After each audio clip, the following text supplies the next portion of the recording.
விஜய் மாமா வணக்கம் மாமா அப்படின்னு சொல்கிற மாதிரி தான் இருக்குது இப்போது விஜய் அவருடைய ஸ்பீச்சு.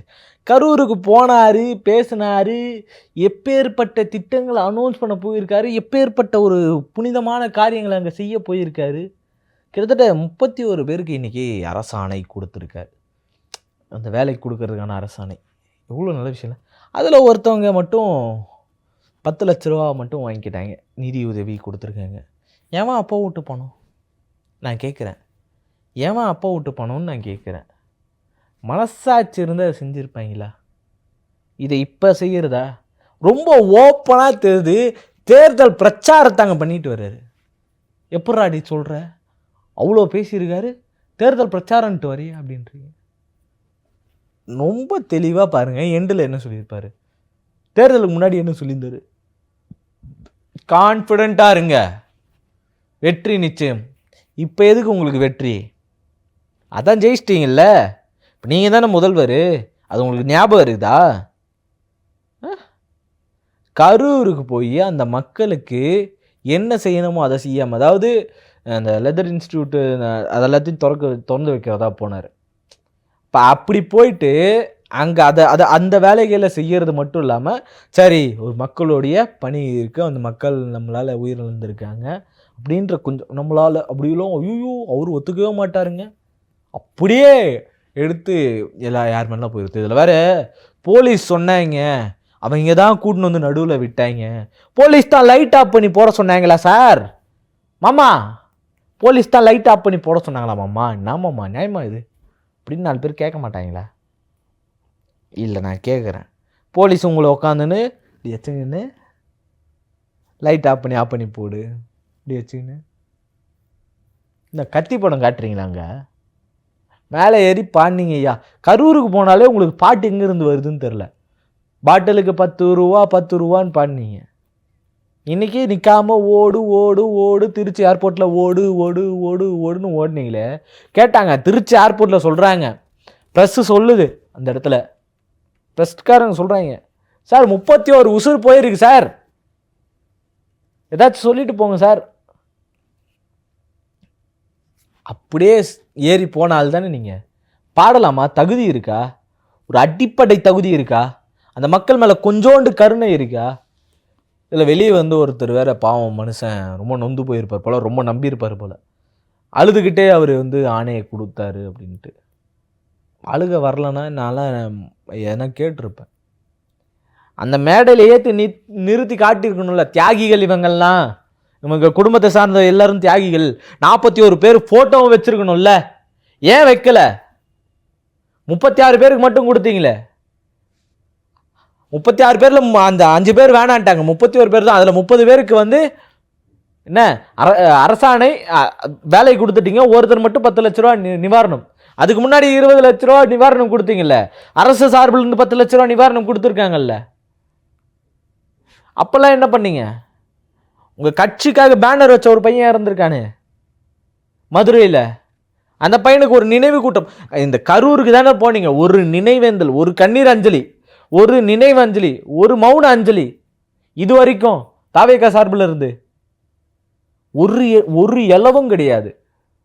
கண்மூடித்தனமான அந்த நம்பிக்கைகளை மட்டும் வச்சுக்கிட்டு மக்களை ஏமாத்துற வேலை தான் முழுக்க. பாடுறாரு நல்லா, நிற்காம ஓடு ஓடு ஓடு ஓடுன்னு. இல்லை ஸ்டாலின் சார் உங்கள் மேலே பழியை போட்டார், அவர் மேலே தான் தப்பு, முழு தப்பும் அவர் மேலே தான். மனசு ஒழுங்காக இருந்திருக்கணும், ஒழுங்காக போலீஸை ஃப்ரீயாக வேலை செய்ய விட்டுருக்கணும். சொன்னார்ல, வார்த்தை அள்ளி விட்டார்ல, எந்த ஒரு தலைவனும் தான் தொண்டர்கள் இறக்கணும்னு நினைக்க மாட்டான் அப்படின்ட்டு. உங்கள் நினப்பு அது கிடையாது தான், அது ஆக்சிடென்ட்டு. ப்ளீஸ் அதை அப்படி கன்சியூம் பண்ணுங்க. சத்தியமாக எனக்கு ஆக்சிடென்ட் சொல்லவே பாய் கூசுது. 7 மணி நேரம் லேட்டாக வந்தார். இன்றைக்கி எப்படி சார் ஷார்ப்பாக 12 மணிக்கு 1 மணிக்கு அங்கே வந்தீங்க? இப்போ எப்படி வர முடிஞ்சு உங்களால்? என்ன இப்போ நீங்கள் முதல்வரா? டைமுக்கு வர்றதில்ல, அதே வளைவு நெளிவு தானே. வரும்போது யாரும் குறுக்கு நிறுத்தி பேசலையே, அதே மக்கள் தானே கை காட்டிட்டு தானே வந்தீங்க. இதே மாதிரி தானே அப்பயும் போட்டுக்கிட்டு இருந்தாங்க. இல்லை 12 மணிக்கு வந்துடுவார், மொட்டை மாலை நின்று ஒருத்தங்க கத்துறான், 12 மணிக்கெலாம் வந்துட்டு ட்வீட்டு போடுறாங்க. இதெல்லாம் யார் பண்ண வேலை? இதெல்லாம் யாருக்கும் தெரியாதா? இல்லை உங்களுக்கு தெரியாதா? இதெல்லாம் தெரியவே தெரியாதா? எங்கள் சைட்லேருந்து இவங்க தெரியாமல் இப்படி ஒரு தகவலை போட்டாங்க. நாங்கள் பர்மிஷன் கேட்டது 3 மணிலேருந்து 10 மணி வரைக்கும். அதுக்கான நடவடிக்கை தான் நாங்கள் முன்னெடுத்துட்டு வந்தோம். அதுக்கு இடையில இப்படி ஒரு மிஸ்டேக் நினச்சி 12 மணிக்கெலாம் வந்துடுவாங்கன்னு சொல்லி இவங்க பண்ண வேலைகள் இப்படி நடந்துருச்சு, அதனால் மன்னிச்சிருங்க அப்படின்னு ஒரு வார்த்தை. இல்லை எதிர்கட்சிகள் எங்களை பழி வாங்குறதுக்கு உங்களை இப்படி பண்ணிட்டாங்க, எல்லாரும் சேர்ந்து என்ன மன்னிச்சிருங்க, அப்படி ஒரு வார்த்தை அது வராதே. எப்படி பண்ணாலும் அது உங்கள் மேலே வந்துடக்கூடாது. அக்கௌண்டபிலிட்டி எடுத்துக்கிறதுக்கான கொஞ்சம் கூட பொறுப்பு இல்லாத ஒரு முதல்வராக நான் இப்போ தான் பார்க்குறேன். இன்னமும் பாட்டு பாடிக்கிட்டு நான் அப்பாவை காணோம், எங்கள் அப்பா பீரோவுக்குள்ளே இல்லைன்னுக்கிட்டு பிரச்சாரத்துக்கு போயிருக்கீங்க. கரூர் மக்களுடைய வேதனையை தீர்க்கறதுக்கு போல அந்த 40 குடும்பத்தையும் நீங்கள் அந்த வண்டி மேலே ஏற்றிருக்கணும்ல, அதை செஞ்சீங்களா? அந்த 40 பேரோட புகைப்படங்களை வச்சிங்களா? நினைவு சின்னம் வைப்பாராம். தியாகிகள் அவங்க எல்லாம் என்ன தியாகம் பண்ணிட்டு வந்தாங்க? ஒரு தனிநபரை பார்க்க குழந்தைகளை கூட்டிட்டு போய் கொன்னது அந்த பெத்தவங்க, போய் இறந்தவங்க, தற்கொலை செஞ்சவங்க அவங்க எல்லாம். உங்களை பார்க்கணும், நான் ஒரு நடிகரை பார்க்கணும் அப்படின்ட்டு கூட்டமாக கும்பல் சேர்ந்தவங்க. இதுதான் நிதர்சனமான உண்மை. அது அப்படி வந்தவங்க தான், வந்த இடத்துல நடந்த சம்பவம் தான். காலதாமதமாக நீங்கள் வந்ததுக்கப்புறம் அங்கே நடந்தது என்ன அப்படியே அந்த இடத்துல ஓப்பன் ஸ்டேட்மெண்ட் கொடுத்தாங்க சார். நாங்கள் உள்ளே போவேணான்னு சொன்னோம், ஆதவர்ஜனா தான் பேசினார், வலியுறுத்தி எங்களை உள்ளே கொண்டு போய் ஆகணும் அவர் வலியுறுத்தினாருன்னு சொல்லி ஸ்டேட்மெண்ட் கொடுத்தாங்களே சார். அப்போ அதெல்லாம் என்ன? அப்போல்லாம் பார்த்துக்கிட்டு என்ன பண்ணிட்டு இருந்தீங்க? ஏன் அப்போ இதெல்லாம் சொல்லலை? லாஸ்ட் ஸ்பீச் ஒன்று பேசுனீங்களா, கரூர் போலீஸை நாங்கள் அப்போ நம்பிட்டோம், இப்போ சொல்கிறீங்கல்ல, அப்போ சொல்ல வேண்டியது தானே. பிரச்சாரத்தப்போ கடைசி ஸ்பீச்சாக பேசுனீங்களே, அப்போல்லாம் உங்கள் வாய் வராதே. ஏன்னா உண்மை கொட்டம் வெளியே தெரிஞ்சிடும். அப்படியே மறைச்சு கரூர் மக்களை இன்னைய வரைக்கும் அரசியலுக்கு பயன்படுத்துகிற ஒரே ஆளு விஜய் மட்டும்தான், முதல்வர் விஜய் மட்டும்தான். இன்னைக்கு இருக்கு மாண்புமிகு முதல்வர். வேற யாரும் இது வரைக்கும் அவங்கள பயன்படுத்தி ஓட்டு அரசியல் நடத்தவே இல்லை. இவர் மட்டும்தான் இப்பவும் செஞ்சுட்டு இருக்காரு. ஏன் இந்த 2 மாதம் என்ன பண்ணீங்க? இப்போ ஏன் வர்றீங்க? 2 மாதத்துக்கு பதவியேற்ற முதல் நாள் நீங்கள் எங்கே வந்திருக்கணும்? கரூருக்கு வந்திருக்கணும். திருச்சி கிழக்குக்கு முன்னாடி கரூருக்கு வந்திருக்கணும். திருச்சி கிழக்கு ஃப்ரீயாச்சு, ஸ்ட்ரைட்டாக அங்கே வந்தீங்க. அடுத்து கரூர் ஃப்ரீயாச்சு, கரூருக்கு வரீங்க.